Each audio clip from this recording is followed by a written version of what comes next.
Insert the foot note. Foot అంటే bottom అంటాం కదా, బాటమ్ అంటే ఏదైతే ఉందో ఆ బాటంలో మీకు నోట్స్ రూపంలో ఇవ్వడం కోసం దీన్ని ఫుట్ నోట్ అనే దాన్ని యూజ్ చేస్తాం. ఇది జనరల్గా మీకు పెద్ద పెద్ద బుక్స్ మనం ఏదైనా రాసుకున్నటువంటి ఇంపార్టెంట్ పాయింట్ ఉంది, ఆ ఇంపార్టెంట్ పాయింట్ని పేజ్లో బాటంలో మనం ఒక ఇండికేషన్ రాయొచ్చు.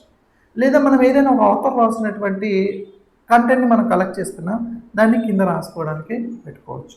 అంటే దాని యొక్క ఇంపార్టెన్స్ని మనం తెలియజేయడానికి. ఫర్ ఎగ్జాంపుల్ నేను ఇక్కడ దీన్ని సెలెక్ట్ చేసుకుంటున్నాను. కోడ్ ఫర్ ద ఏదైతే సెలెక్ట్ చేసుకున్నానో just I will go to the AB అనేది కదా ఇన్సర్ట్ ఫుట్ నోట్. ఇక్కడ 1 అనేది కదా ఆ విధంగా మీకు వస్తుంది అనమాట. క్లిక్ చేయండి. ఫస్ట్ టైం కదా మనం ఫస్ట్ కాబట్టి నెంబర్ 1 అని వచ్చింది. ఇక్కడ మీకు content this is very important point అని ఇచ్చేసాం. ఓకే, ఇప్పుడు నేను నెక్స్ట్ ఇప్పుడు దీంట్లో ఇంకొక నోట్ పెట్టుకోవచ్చా అంటే in case if you need that one ఇంకొక నోట్ పెట్టుకో. ఇప్పుడు 1 వచ్చింది కదా, ఇప్పుడు నెక్స్ట్ ఆటోమేటిక్గా బై డిఫాల్ట్గా 2 వస్తుంది అన్నమాట. It is read A guide, మళ్ళీ చదవండి అని ఆన్సర్.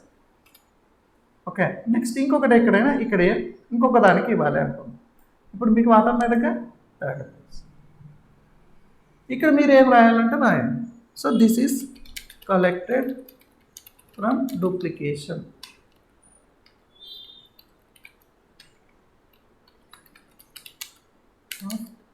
టెక్స్ట్ అని ఇచ్చేస్తాం. ఇంకా మనకి ఇప్పుడు ఫుట్ నోట్ అంటే అర్థమైపోయింది. ఇప్పుడు షో నోట్స్ అంటే ఇప్పుడు ఇవి ఏవైతే ఉన్నాయో అక్కడ షో అవుతాయి. జస్ట్ చూడండి, షో అవుతుందా, ఆ ప్లేస్కి వెళ్తుందా, ఎక్కడైతే ఏ పేజ్లో అయితే ఉంటానో ఎక్కడైతే ఫుట్ నోట్స్ ఉంటాయో అవి షో అవుతాయి. చూడండి, 1 నుంచి మళ్ళీ 1కి వెళ్ళింది, 2లో ఉంటే మళ్ళీ 2కి వెళ్తుంది. వెళ్తుందా కర్జర్ అబ్జర్వ్ చేయండి. షో అంటే నెక్స్ట్ మనకి ఎండ్ నోట్స్ అంటే ఏంటి? ఎండ్ అంటే మన యొక్క బుక్ రాసిన తర్వాత లాస్ట్లో రాస్తాం, దాన్ని ఎండ్ నోట్స్ అంటాం అనమాట. సో ఎండ్ నోట్స్కి వెళ్ళండి. ఎండ్ నోట్స్ అంటే ఆటోమేటిక్గా మన ఫైల్ ఎండ్కి వెళ్ళిపోతుంది ఆటోమేటిక్గా. మీరు ఇక్కడ ఏదైనా ఇంకా ఇంపార్టెంట్ పాయింట్స్ ఏదైనా పెట్టుకోవాలంటే అబౌట్ దట్ బుక్, సో ఎక్కడి నుంచి మనం రెఫరెన్సెస్ తీసుకున్నాము, ఈ యొక్క కంటెంట్ మొత్తం దేన్ని బేస్ చేసుకొని తీసుకున్నాము, దీని యొక్క ఇంపార్టెన్స్ ఏంటి, ఇలాంటివన్నీ కూడా మనం ఎండ్ నోట్స్లో రాస్తాం. నెక్స్ట్ ఫుట్ నోట్ అంటే నెక్స్ట్ ఫుట్ నోట్కి వెళ్తుంది అంతే, జస్ట్ మనకి షో అవుతుంది నెక్స్ట్ ఫుట్ నోట్ ఎక్కడ ఉంది, నెక్స్ట్ ఫుట్ నోట్ ఎక్కడ ఉంది.